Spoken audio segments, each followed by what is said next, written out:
Hello बच्चों, आप सभी का आइडियल देव क्लासेस में स्वागत है। बच्चों, आज हम आपके लिए एडगेट अभ्यास पुस्तिका विशेष सामाजिक विज्ञान लेके आए हैं जो कक्षा 8वीं का है। बच्चों, इसमें आपको लिए हम अध्याय 13 लेके आए हैं। इसके पहले कि हमने आपको अध्याय सभी समझा चुके हैं और उन्हें उन वीडियो को इसमें डाल दिए हमारे चैनल में। आप चाहें तो उन अध्यायों को भी देख सकते हैं। तो बच्चों, आज हम अध्याय 13 उत्तर अमेरिका का भौतिक स्वरूप पढ़ेंगे। तो बच्चों, सबसे पहले हम उत्तर अमेरिका क्या है इसके बारे में हम थोड़ी सी हल्की सी जानकारी ले लेते हैं। उत्तर अमेरिका जो है क्षेत्रफल की दृष्टि से उत्तर अमेरिका संसार का तीसरा सबसे बड़ा महाद्वीप है। तो उत्तर अमेरिका क्या है? महाद्वीप है और क्षेत्रफल की दृष्टि से संसार का तीसरा बड़ा महाद्वीप है। तो बच्चों, आप उत्तर अमेरिका के बारे में जानते हैं।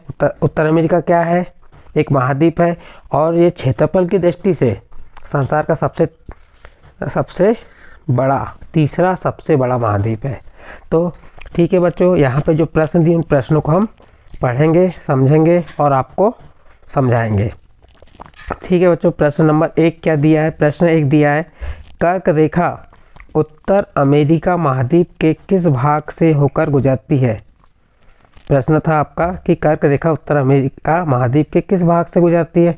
तो बच्चों, आप इसको अपनी पाठ्य पुस्तक के पृष्ठ क्रमांक 23 पर इसका उत्तर खोज के देख सकते हैं कि कर्क रेखा उत्तर अमेरिका किस महाद्वीप से होकर गुजरती है।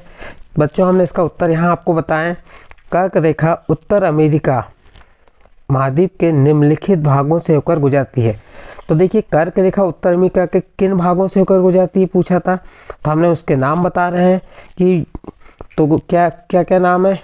ये नाम है हवाई द्वीप समूह से, मैक्सिको व मध्य अमेरिका के विभिन्न द्वीपों से आदि से होकर गुजरती है। कहाँ से गुजरती है कर्क रेखा?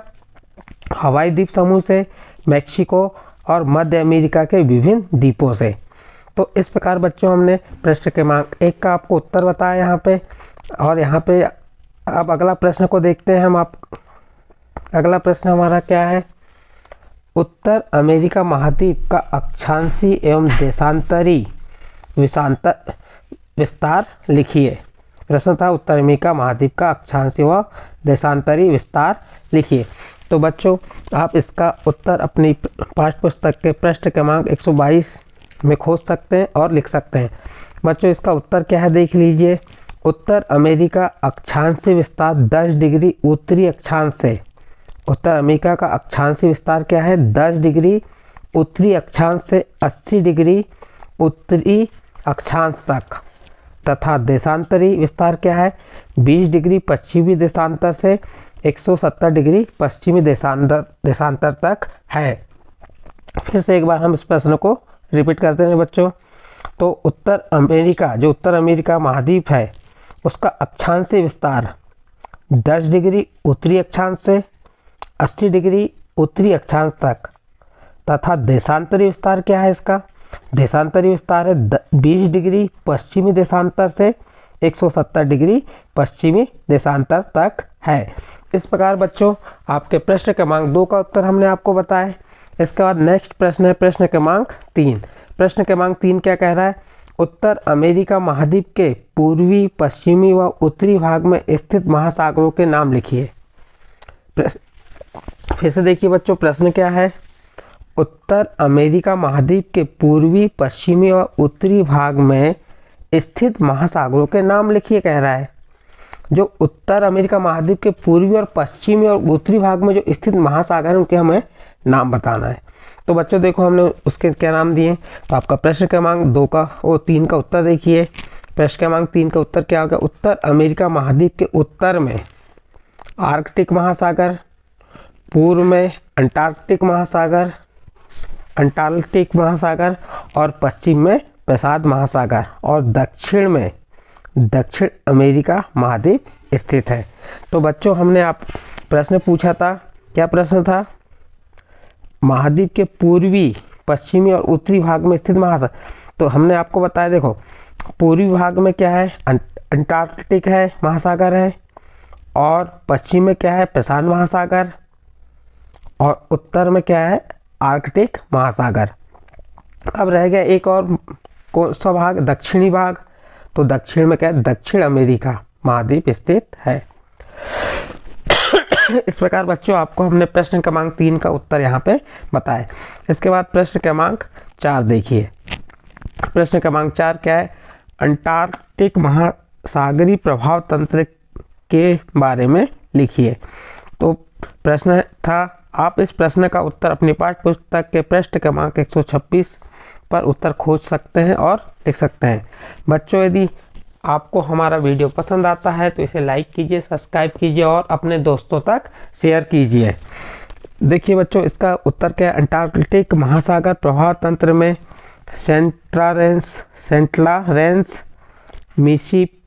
मिसिसिपी, मिसौरी और रियो ग्रांडे नदियां सम्मिलित हैं। मिसिसिपी नदी अपने मुहाने पर डेल्टा का निर्माण करती हुई मैक्सिको की खाड़ी में गिरती है। तो बच्चों प्रश्न था अंटार्कटिक महासागरीय प्रभाव तंत्र के बारे में बताइए। तो उसके प्रभाव तंत्र के बारे में हमने क्या बताया कि अंटार्कटिक महासागरीय प्रभाव तंत्र में सेंट लॉरेंस, मिसिसिपी, मिसौरी और रियो ग्रांडे नदियां सम्मिलित हैं। मिसिसिपी नदी अपने मुहाने पर डेल्टा का निर्माण करती हुई मैक्सिको की खाड़ी में गिरती है। इस प्रकार बच्चों आपको प्रश्न क्रमांक 4 का उत्तर हमने यहाँ बताया। अब इसके बाद नेक्स्ट प्रश्न आ रहा है आपका प्रश्न क्रमांक 5। प्रश्न क्रमांक 5 क्या है, क्या कारण है कि कैलिफोर्निया में शीत ऋतु में वर्षा होती है। प्रश्न को फिर से एक बार हम रिपीट कर दे रहे हैं। प्रश्न क्या है, क्या कारण है कि कैलिफोर्निया में शीत ऋतु में वर्षा होती है। यहाँ प्रश्न कहा है कि कैलिफोर्निया जो है वहाँ पे शीत ऋतु में वर्षा होती है, उसका क्या कारण है हमें बताना है। तो बच्चों इसका उत्तर आप अपनी पाठ्य पुस्तक के पृष्ठ क्रमांक 127 पर खोज कर लिख सकते हैं। बच्चों इसका उत्तर ये है कि वायुदाब की पेटियाँ दक्षिण की ओर, जो वायुदाब की पेटियाँ हैं वो दक्षिण की ओर खिसकने से शीतकाल में पश्चिम कैलिफोर्निया का क्षेत्र पछुआ पवनों के क्षेत्र में आ जाता है, जिससे यहाँ शीत ऋतु में वर्षा होती है। तो बच्चों आपको ये प्रश्न का उत्तर समझ आया होगा। क्या है प्रश्न, कैलिफोर्निया में शीत ऋतु में वर्षा होती है, क्या कारण है पूछा है, तो हमने उसका कारण क्या बताया बच्चों। देखो वायुदाब की पेटियाँ क्या होता है कि वायुदाब की पेटियाँ दक्षिण की ओर खिसकने से, जो वायुदाब की पेटियाँ क्या होती हैं दक्षिण की ओर खिसकने से शीतकाल में पश्चिम कैलिफोर्निया का क्षेत्र पछुआ पवनों के क्षेत्र में आ जाता है, जिससे यहाँ शीत ऋतु में वर्षा होती है। तो बच्चों इस प्रकार आपको हमने प्रश्न क्रमांक 5 का उत्तर बताया। इसके बाद नेक्स्ट प्रश्न है प्रश्न क्रमांक 6। प्रश्न क्रमांक 6 क्या है, न्यू फाउंडलैंड का क्षेत्र मत्स्य व्यवसाय के लिए क्यों प्रसिद्ध है। न्यू फाउंडलैंड का क्षेत्र मत्स्य व्यवसाय के लिए क्यों प्रसिद्ध है। तो बच्चों इसका उत्तर आप अपनी पाठ्य पुस्तक के पृष्ठ क्रमांक 128 पर खोज कर लिख सकते हैं। और देखिए इसका उत्तर हमने क्या बताया, न्यू फाउंडलैंड के निकट लेब्राडोर की ठंडी और गल्फ स्ट्रीम की गर्म धाराओं के मिलने से घना कोहरा छाया रहता है। तापमान में परिवर्तन मछलियों के उत्पादन में बहुत लाभदायक है, इसलिए यह क्षेत्र मत्स्य के लिए प्रसिद्ध है। बच्चों इस प्रश्न का उत्तर हम एक बार फिर रिपीट करके आपको बता रहे हैं। न्यू फाउंडलैंड के निकट, जो न्यू फाउंडलैंड है उसके निकट यानी पास में लेब्राडोर की ठंडी और गल्फ स्ट्रीम की गर्म धाराओं के मिलने से, किसके, लेब्राडोर की ठंडी और गल्फ स्ट्रीम की गर्म धाराओं के मिलने से घना कोहरा छाया रहता है। तापमान में परिवर्तन मछलियों के उत्पादन में बहुत लाभदायक है, इसलिए यह क्षेत्र मत्स्य के लिए प्रसिद्ध है। इस प्रकार बच्चों आपको हमने प्रश्न क्रमांक 6 का उत्तर यहाँ आपको बताया। इसके बाद आपका प्रश्न क्रमांक 7 आता है। प्रश्न क्रमांक 7 क्या है, देखिए गल्फ। प्रश्न क्रमांक 7 क्या है, गल्फ स्ट्रीम तथा अलास्का की जलधाराओं का वहाँ की जलवायु पर क्या प्रभाव पड़ता है। प्रश्न को एक बार हम फिर से रिपीट करके बता रहे हैं आपको। गल्फ स्ट्रीम तथा अलास्का की जलधाराओं का वहाँ की जलवायु पर क्या प्रभाव पड़ता है। तो बच्चों इसका उत्तर देखिए, महाद्वीप के दक्षिण पूर्वी तट पर गल्फ स्ट्रीम और उत्तर पश्चिमी तट पर अलास्का की गर्म धाराएं बहती हैं। क्या प्रश्न में उत्तर बता रहे हैं हम आपको, महाद्वीप के दक्षिण पूर्वी तट पर, कौन से तट पर, दक्षिण पूर्वी तट पर गल्फ स्ट्रीम और उत्तर पश्चिमी तट पर अलास्का की गर्म धाराएं बहती हैं। इनके प्रभाव से तटीय भागों का तापमान सदैव ऊंचा रहता है। हवाएं इनसे गर्म होकर नमी ग्रहण कर वर्षा करती हैं। तो यही था प्रश्न, जलवायु पर क्या प्रभाव पड़ता है, तो उसकी जलवायु पर निम्न प्रभाव पड़ता था। हमने ये बताया कि दक्षिण पूर्वी तट पर गल्फ स्ट्रीम और उत्तर पश्चिमी तट पर अलास्का की गर्म धाराएं बहती हैं। इसके प्रभाव से तटीय भागों पर तापमान सदैव ऊंचा रहता है। हवाएं इससे गर्म होकर नमी ग्रहण कर वर्षा करती हैं। इस प्रकार बच्चों आपका प्रश्न क्रमांक 7 यहाँ पे समाप्त होता है। इसके बाद नेक्स्ट प्रश्न है प्रश्न क्रमांक 8। प्रश्न क्रमांक 8 क्या है, देखते हैं क्या है। उत्तर अमेरिका महाद्वीप के अधिक वर्षा वाले क्षेत्र कौन कौन से हैं, जहां अधिक वर्षा किन पवनों के कारण होती है। प्रश्न था उत्तर अमेरिका महाद्वीप के अधिक वर्षा वाले क्षेत्र कौन कौन से हैं, वहां अधिक वर्षा किन पवनों के कारण होती है। तो बच्चों इसका हमने उत्तर बताया, देखिए इसका उत्तर अमेरिका महाद्वीप के 3 क्षेत्र ऐसे हैं जहां अधिक वर्षा होती है। पहला क्या हो गया, द्वीप समूह, दूसरा है मध्य अमेरिका तथा दक्षिणी पूर्वी भाग, और तीसरा है ब्रिटिश कोलंबिया के पश्चिमी तट। अब प्रश्न है कि अधिक वर्षा किन पवनों के कारण होती है, तो हमने उनको साथ में बताया। देखिए बच्चों, पहले हमने बताया था आपको द्वीप समूह, तो द्वीप समूह में व्यापारिक पवनों के प्रभाव से, कौन सी पवनों के प्रभाव से वर्षा अधिक होती है, व्यापारिक पवनों के प्रभाव से। और मध्य अमेरिका तथा दक्षिणी पूर्वी भाग में गर्म धारा जिसे हम गल्फ स्ट्रीम की कहते हैं कि निकटता के कारण होता है। और ब्रिटिश कोलंबिया के पश्चिमी तट पर कौन सी पवनों के कारण, पछुआ पवनों के कारण अधिक वर्षा होती है। इस प्रकार बच्चों आपका प्रश्न क्रमांक 8 यहाँ पे समाप्त हुआ। इसके बाद आपका प्रश्न क्रमांक 9 आता है। प्रश्न क्रमांक 9 क्या है, पढ़ते हैं हम। महाद्वीप में पाई जाने वाली वनस्पति के बारे में संक्षेप में लिखिए। महाद्वीप में जो पाई जाने वाली वनस्पति उसको संक्षेप में लिखना है। तो बच्चों इसका उत्तर हमने बताया है। इसका उत्तर है, उत्तर अमेरिका एक ऐसा महाद्वीप है जहां भूमध्य रेखी वनस्पति को छोड़कर, उत्तर अमेरिका एक ऐसा महाद्वीप है जहां भूमध्य रेखी वनस्पति को छोड़कर विश्व में पाई जाने वाली समस्त प्रकार की वनस्पतियां पाई जाती हैं। जलवायु की विविधता तथा वर्षा के असमान वितरण के कारण वनस्पति में भी विविधता दृष्टिगोचर होती है। और उत्तर अमेरिका वन संपदा में बहुत धनी महाद्वीप है। तो बच्चों प्रश्न था, क्या था प्रश्न, महाद्वीप में पाई जाने वाली वनस्पति का संक्षेप कीजिए। तो हमने बताया बच्चों कि उत्तर अमेरिका एक ऐसा महाद्वीप है जहां भूमध्य रेखी वनस्पति को छोड़कर, कौन सी वनस्पति को छोड़कर, भूमध्य रेखी वनस्पति को छोड़कर विश्व में पाई जाने वाली समस्त प्रकार की वनस्पतियां यहां पाई जाती हैं। जलवायु की विविधता तथा वर्षा की असमान वितरण के कारण वनस्पति में भी विविधता दृष्टिगोचर होती है। उत्तर अमेरिका वन संपदा में बहुत धनी महाद्वीप है। इस प्रकार बच्चों आपका यहाँ पे प्रश्न क्रमांक 9 समाप्त हुआ। अब इसके बाद आपका प्रश्न क्रमांक 10 है, जो आपके लिए बहुत महत्वपूर्ण प्रश्न है और आपके आने वाली क्लासों के लिए भी ये प्रश्न महत्वपूर्ण है। ये प्रश्न दिया है, नीचे दिए गए उत्तर अमेरिका के रेखा मानचित्र में निम्नलिखित को दर्शाइए। प्रश्न क्या था, नीचे दिए गए उत्तर अमेरिका, जी जो यहाँ नीचे क्या दिया हुआ है देखिए, ये उत्तर अमेरिका का महाद्वीप दिया हुआ है।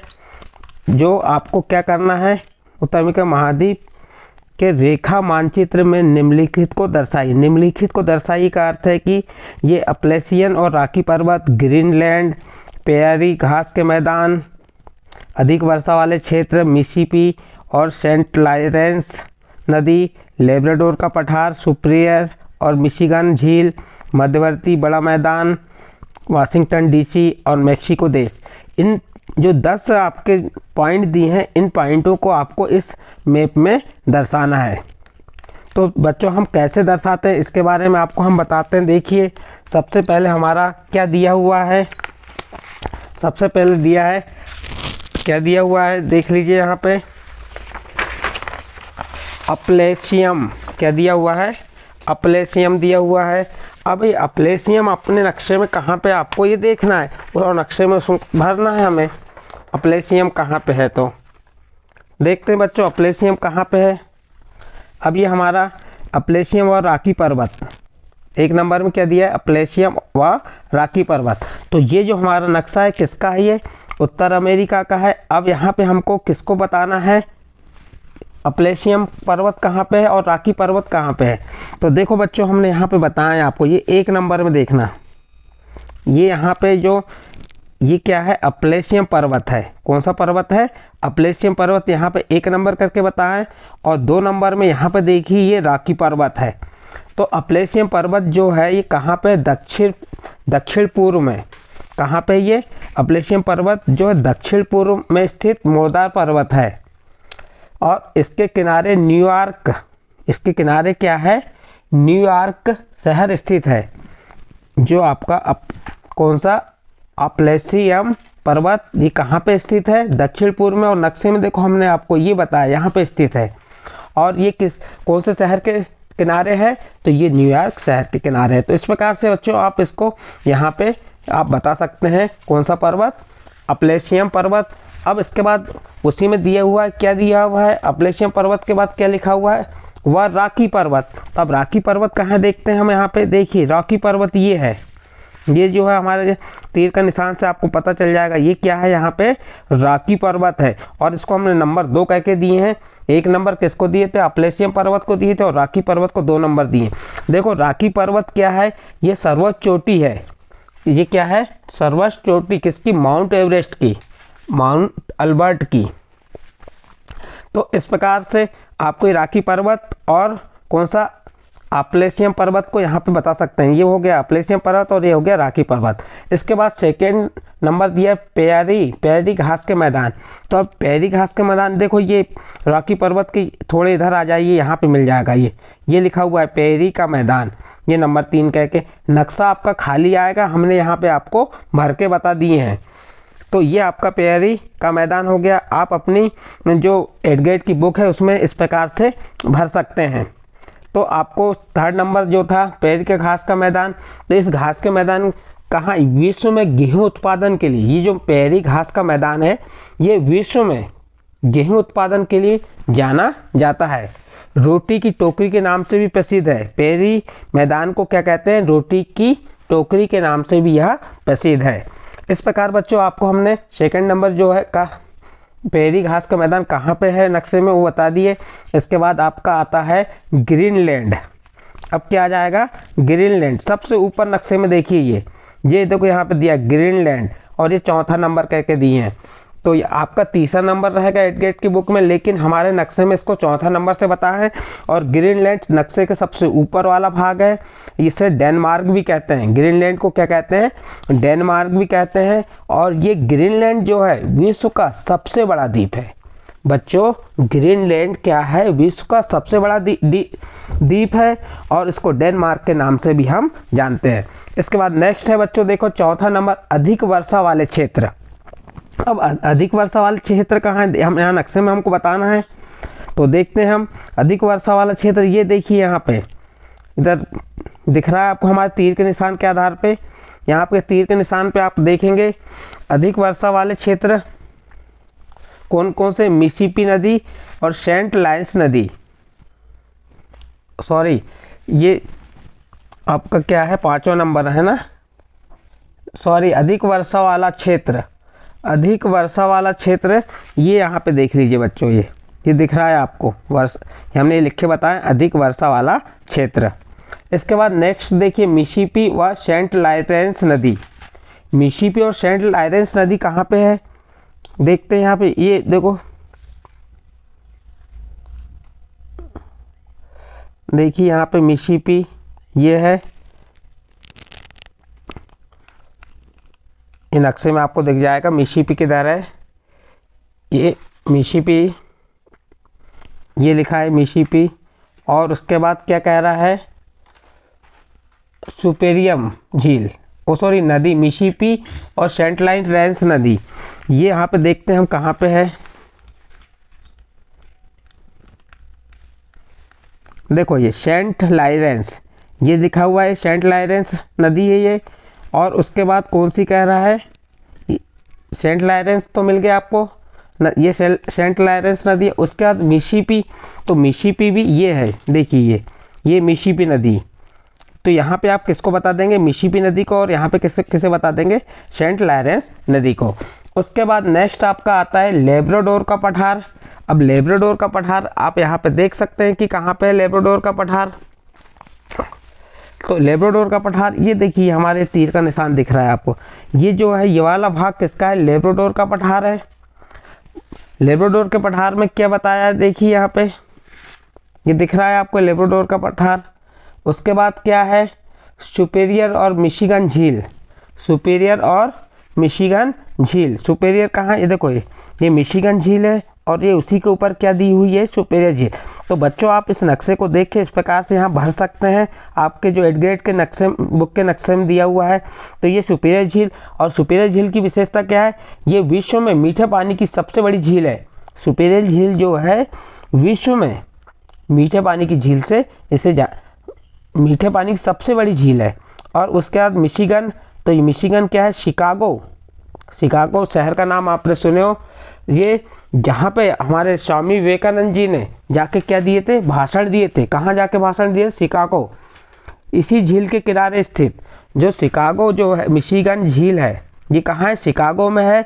और ये मिशिगन झील के किनारे ही हमारे स्वामी विवेकानंद जी हैं, उनने क्या दिए थे, भाषण दिए थे। तो ये बच्चों हमने आपको सुपेरियर और मिशिगन झील बता दिए। इसके बाद आता है 8वां नंबर, मध्यवर्ती बड़ा क्षेत्र।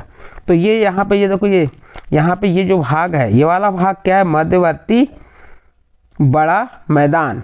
मध्यवर्ती बड़ा मैदान कहाँ पे है, ये पेरी का मैदान के पास में दिया हुआ है मध्यवर्ती बड़ा मैदान।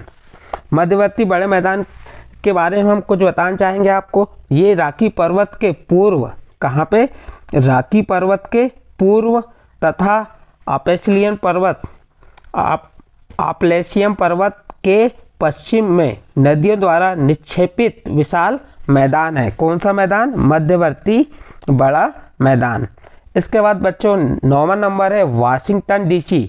अब वाशिंगटन डीसी कहाँ, देखिए नक्शे में ढूंढिए आप, ये अब हम शुरू से नक्शे को स्टार्ट करना। देखिए यहाँ पे आपको दिख रहा होगा, यहाँ पे कहीं पे वाशिंगटन क्या है, डीसी कहाँ पे है, ढूंढिए।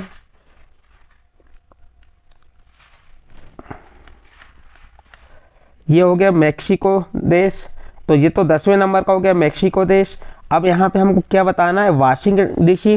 तो ये यहाँ पे जो क्षेत्र दिख रहा है, देखो ये यहाँ से ये तीर का निशान गया, तो ये यहाँ पे जो क्षेत्र है, ये कौन सा क्षेत्र कहलाता है, वाशिंगटन डीसी। और ये संयुक्त राज्य अमेरिका की राजधानी है। कौन, वाशिंगटन। वाशिंगटन किसकी राजधानी है, संयुक्त राज्य अमेरिका की राजधानी है। उसके बाद नेक्स्ट है मेक्सिको देश। तो ये आप देख सकते हैं यहाँ पे, ये मेक्सिको देश है। मेक्सिको देश ये क्या है, अत्यधिक जैव विविधता और कहवा के लिए प्रसिद्ध है। मेक्सिको देश क्यों प्रसिद्ध है, अत्यधिक जैव विविधता व कहवा के लिए प्रसिद्ध है। तो इस प्रकार बच्चों आपको हमने जो मानचित्र था उत्तर अमेरिका का रेखा मानचित्र, उसको हमने यहाँ पे भर के बताएं। आप चाहें तो अपनी 8th ग्रेड पुस्तिका में भर सकते हैं। और जितने भी यहाँ पे विशेषताएं, जैसे अपलेशियम व रॉकी पर्वत की क्या विशेषता है, उसके बारे में भी हमने नीचे लिखे दिए। जैसे उत्तर अमेरिका, ये उत्तर अमेरिका में देखिए सबसे पहले क्या दिया है, हमने ये लिख के बता दिए। यहाँ पे क्या बताएं लिखे कि अपलेशियम पर्वत ये दक्षिण पूर्व में स्थित मोरदार पर्वत है, इसके किनारे न्यूयॉर्क शहर स्थित है। सेकंड देखो, रॉकी पर्वत सर्वोच्च चोटी है, ये कहाँ, माउंट अल्बर्ट। इसके बाद सेकंड नंबर बताएं पेरी घास के मैदान। तो विश्व में गेहूं उत्पादन के लिए जाना जाता है। कौन सा, पेरी घास के मैदान। इसे रोटी की टोकरी के नाम से भी प्रसिद्ध है। इसके बाद देखिए ग्रीनलैंड, यह विश्व का सबसे बड़ा द्वीप है। ग्रीनलैंड क्या है? विश्व का सबसे बड़ा द्वीप है। उसके बाद मिसिसिपी नदी उत्तर अमेरिका का सबसे बड़ा अपवाह तंत्र है। कौन सी नदी? मिसिसिपी। हमने इसके पहले के प्रश्न के उत्तर में भी बताए थे। इसके बाद देखिए आपका सेंट लॉरेंस नदी विश्व के जलमार्गों मत्स्य जलमार्गों में से एक है। इसके बाद देखिए सुपीरियर झील विश्व में मीठे पानी की सबसे बड़ी झील है। मिशिगन झील शिकागो में है। इसी झील के किनारे जो स्वामी विवेकानंद उन्होंने क्या दिए थे? प्रसिद्ध भाषण दिए थे। इसके बाद देखिए मध्यवर्ती बड़ा मैदान रॉकी पर्वत के पूर्व और अपलेशियन पर्वत के पश्चिम में नदियों द्वारा निक्षेपित विशाल मैदान है। इसके बाद वाशिंगटन डीसी, यह संयुक्त राज्य अमेरिका की क्या है? राजधानी। उसके बाद 10वां नंबर है मेक्सिको देश, अत्यधिक जैव विविधता व कौवा के लिए प्रसिद्ध है। इस प्रकार बच्चों हमने ये जो मानचित्र है उसके पूरे नाम मानचित्र में भर के बताए और उनका डिटेल भी बताए। बच्चों यदि आपको हमारा यह वीडियो पसंद आता है तो आप इसे लाइक कीजिए, शेयर कीजिए और अन्य ग्रुपों में भी शेयर कीजिए। ठीक है बच्चों, आज के लिए यहाँ पे क्लास हमारी समाप्त होती है। नेक्स्ट क्लास के साथ आएंगे अध्याय 15 दक्षिण अमेरिका का भौतिक स्वरूप। ठीक है बच्चों।